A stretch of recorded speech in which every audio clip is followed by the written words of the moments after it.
What's up? Welcome back to another video. So obviously, if you can tell by thumbnail or the title of the video, we got some big stuff going for this car. It's cold out here like usual. So the project that I mentioned in my last video when I was sitting on the toilet and making the intro to my last video, that's what we're gonna go over today. And if you notice, this car right now is, we can't really see, but it's actually on jack stands in the front. We've got the front wheels off the ground. We got the knuckles actually pretty, just kind of just hanging there. They're dangling, and I will show you guys why in a minute. I got some stuff right in front of me. Probably can assume what we picked up that's on the ground right here. Got a stupid deal on these parts, but let's go see what's going on with this car. Why it's jacked up off the ground, why there's jack stands in the front. So we got the car on jack stands. We got the jack just kind of holding up the motor. A couple days ago, I had posted an ad. I actually had to remake my Facebook just so I can use the marketplace. Made an ad of selling my transmission. Had to drop the price because I found a stupid deal on those parts that we're going to talk about that are actually sitting behind the car. And I sold the transmission at a crackhead price, so I can buy these other parts, which are even at a more of a crackhead price. So let's see what we got going on under the hood real quick. Here's what it looks like under the bay. We're still keeping it B-series. So it's kind of keeping it a little OG, but we're not keeping it front wheel drive, obviously. So you guys know we're going all wheel drive, but you don't know what is sitting behind the car. And I will show you guys, it's all taken up. Not very much room, but it seems like with how small this garage is, and there's nothing fancy about this garage. It's tiny, it's just crammed. Does not look cool, but you'll have to deal with it while I build this car in this garage. So yeah, there's that beautiful action clutch. You can't really see it. Well, you can see it, but it probably has a few thousand miles on it. It is a super single. That's gonna have to get switched out because it is not gonna hold for very long. So that clutch is rated for 550 horsepower. I don't know the torque. Usually you want to know like what your clutch is rated torque versus horsepower, but that's, I'm assuming, for front wheel drive. I got to call Action because I want to see what clutch they recommend for my power level. We're going 600 horsepower at the wheel, all wheel drive. We are running a fully built sleeved B-Series GSR B18C1. And there I go, tripping over some stuff. Wouldn't be a video without me knocking shit over or tripping, but yeah, that's what we got going on with the car. It is hanging out. It's not front wheel drive or all wheel drive yet. So let's get to what I have scattered on the ground. In front of me, we got a bunch of I guess, yeah, it's a bunch of goodies. Got some stuff going into the car soon, so let's go check it out. So what I want to start with is this transmission. This is out of a 2000 Honda CR-V.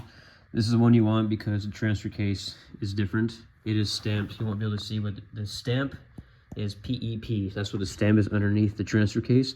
That's how you know it's from a 99 to 2001 Honda CR-V. Reason why you want that is because the T-case, I don't know if it's a bolt pattern. I'm still learning about this all-wheel drive stuff. I'm not going to pretend to know. I got some really good friends, some really good support of knowledge, information, and some parts actually. That's going to be on a different video, what we're getting from a subscriber. But this T-case, it allows you to bolt up the billet housing from Speed Factory or Drag Cartel. I do want the Speed Factory one. It looks a little nicer. So this one is completely stock. We got the stock clutch bracket. We're not going to throw it in like this because this has 284,000 miles. So here's the cluster that it came out of. This cluster came with all this stuff, minus that Driveline and the viscous, which we're going to go over that in a second. So 284,825 miles on this setup. So we're obviously not going to throw 600 horsepower at this. That's just going to grenade. Okay. We're going to be throwing a Gear X 5-speed street set on it. It should be good up to about 800 horsepower, all-wheel drive. And a M Factory limited slip differential. That's going to be completely refreshed, this transmission. That's going to be the most expensive part of the build. So we're talking, between $4 to $5 grand to have the transmission done. That's going to eat about half the budget for the all-wheel drive system to go into what used to be a front-wheel drive Honda Civic. It's also a sedan, which a lot of people don't expect.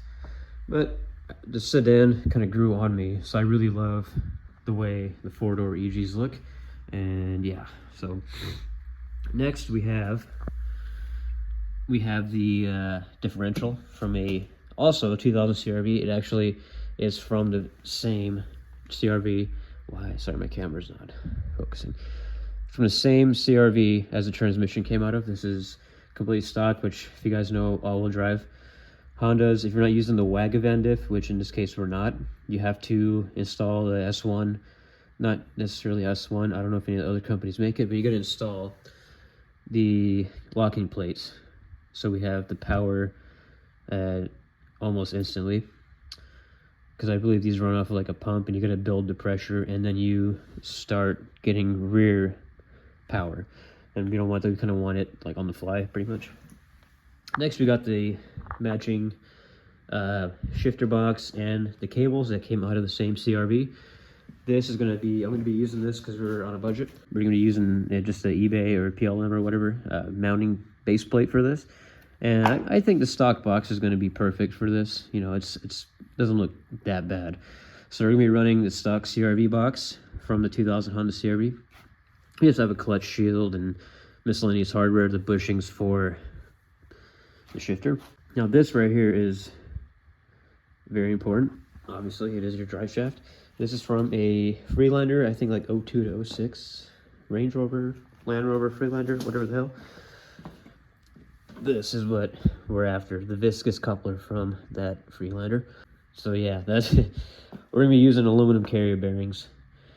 And this is a front drive shaft with your slip joint. This one, see, I don't know if I want to use it. It's kind of, you can hear it leaking. It'll probably work for a while, but the amount of power I want to put on it, and I don't want this car, yeah, we're kind of on a budget, other than the fully built transmission, but I want to make sure that it's also solid. The car is not going to break in the first month of driving. We're going to need a few other components for this all-wheel drive build, or all-wheel drive build. We're going to need the motor mount that goes with this specific transmission, the transmission side mounts. All the other mounts are the other two mounts. So we got the rear mount and we have the engine mount with the post mount on the driver's side. This transmission mount needs to be changed for the Hasport all-wheel drive B-Series mount for the EG-DC Integra. We need that, which we're gonna order within the next couple days. I wanna get the small stuff out of the way, so all we gotta do is build the transmission and then, you know, get the driveline modified, and we gotta cut it to length after we put the adapters on the diff and on the transfer case, measure between those two, and then we're gonna cut the driveline to fit. So, got some work ahead of us. I'm hoping to get it going, or you know, completely all-wheel drive in about a year and a half, depending on a lot of things. Do have a baby on the way also, and I'm trying to get my wife a truck this year. But we're gonna be able to manage it. We're gonna be good to go. I do need a starter still for the transmission. Just the little things. Then we can throw this transmission in the car as soon as it gets built. So what else am I missing? So yeah, it's pretty much how you all-wheel drive it. It's not really a budget-friendly project. You could save a lot of money going different routes, like you know, saving money on your diff mount kit. Go with S1, FCS, Hub City Performance, or we can go with like PLM, or I think it's called Jack Spania. They're out of Florida. It's a company that makes all-wheel drive diff mount kit, which that's what we're going to be running in this car. It's like $150 less. These little things you can, in a way, cheap out on. The things you don't want to cheap out on is your transmission, your T-case, your driveline, things that can cause you a headache if you don't do it right. Things that can break easily and that can completely destroy your fun. So this whole garage situation is not going to change this year. It's a one car, so you guys have to bear with me here. I built the motor in this car. I built this whole car in this garage, so we did that. We can all-wheel drive it. No stress. I did get a box, if you guys see a couple of videos ago. So that's going to be really nice to work out of. We got a box. You got all my tools organized, so I'm not kicking the shit everywhere and tools flying everywhere and just to find a damn socket. These radios are for sale. They are 235/60/15, so if anyone wants them, I don't need them anymore. They're massive. Don't plan on using them. They're just too big. That's what she said. That's it, guys. Hopefully you guys enjoyed the video. Kind of like a little plan. This is part one. A lot of people get ambitious and say they want to all-wheel drive, swap their Civic. They kind of do research. They kind of get into it a little bit, go down the rabbit hole, and they're like, well, shit, that's going to cost me a lot of money, and my car's going to be down for a while. So it depends what you want, what you really want. I want this car to be all-wheel drive. I want it to hook. I'm sick of it spinning. Anything above 400 horsepower on a Civic, you're just gonna roast the tires, and it's just stupid. It sounds cool. You look cool for a minute, but you're just spinning. You're losing to, like, you're barely beating Mustangs and shit. So this car is it's gonna scream as soon as it's all-wheel drive, putting all that power down. I don't really have a choice. I pulled the trans out of that car. I sold it dirt cheap, picked up a bunch of stuff to go all-wheel drive, and I feel like I'm already halfway there, even though money-wise I'm not quite halfway there. I got a ridiculous deal on this. I sold the transmission for a grand, and that's like dirt in a market that these Type R transmissions are going for $2 grand, $1,500, $2 grand, because I wanted to buy this stuff, which I was able to buy and still have money left over. So I kind of tells you guys the kind of deal I got on this stuff, and I hop right on it because that transmission alone is about 1,100 bucks. The diff, you're talking a couple $100. The viscous and the driveline, this whole setup. Obviously, we do have a bad slip joint, kind of sort of bad. It's just a rip boot. But anyway, all this is, you're talking $700-800 bucks. So I got a steal. Really stoked, and this is the only reason why we're going all-wheel drive in this car. It's because of the deal I got. I feel very fortunate, pretty blessed, honestly, and that's why I was able to sell that for $1 grand, bless someone else with it, so I can get my all-wheel drive shit going. So stay tuned. This is just part one. It's kind of introduction. Next stop is kind of getting a couple parts in place. Receiving a huge part of the all-wheel drive build from a subscriber, and honestly, that's what I'm really excited about, is to get the diff, get the rear end on. If you guys know anything about these all-wheel drive swaps, you might guess what I'm getting for this car next. But as soon as I get those, we're gonna throw that bitch in all-wheel drive stuff. The rear end's gonna be done. Next thing, build the transmission and measure the drive shaft and get that all cut. And honestly, you're talking all-wheel drive right there. I'm at that point where damn near running. So I'm gonna give you guys a nasty launch as soon as I get this done. That's what I'm excited about. We got a Honda Civic that weighs 2,100 pounds. It's gonna be on methanol, not full methanol, but methanol injected, 600 horsepower, all-wheel drive.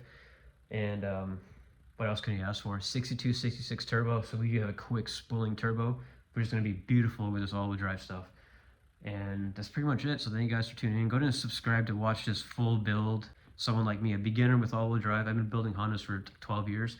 All-wheel drive is happening now in 2023. So go ahead and subscribe. You guys get to see the kind of shit that I go through making this all-wheel drive. So thank you. Stay tuned for the next part of this video. Have a good one. Oh, one more thing. I do want to get my friend Nate on here again. I know some of you guys enjoyed that content. We do still build Hondas, so this is a racing channel. However, I like to have fun, and I'm just kind of being myself in those videos. So we're going to be interviewing the most shittiest cars you can find. No offense, Nate, that car was actually kind of cool, but at the same time, it's a big pile of shit. But I do want to get some other just garbage ass cars on here. I'm going to get my buddy Nate on here again. That dude's awesome, man. He's a good friend. Makes the channel fun, even though he's only been on here like once, that one video. But really need him back on his channel. So Nate, you better come back on this channel, dude. I need you. No, I'm just joking. No, you make the videos entertaining, buddy. So with that said, I'm gonna close this video out.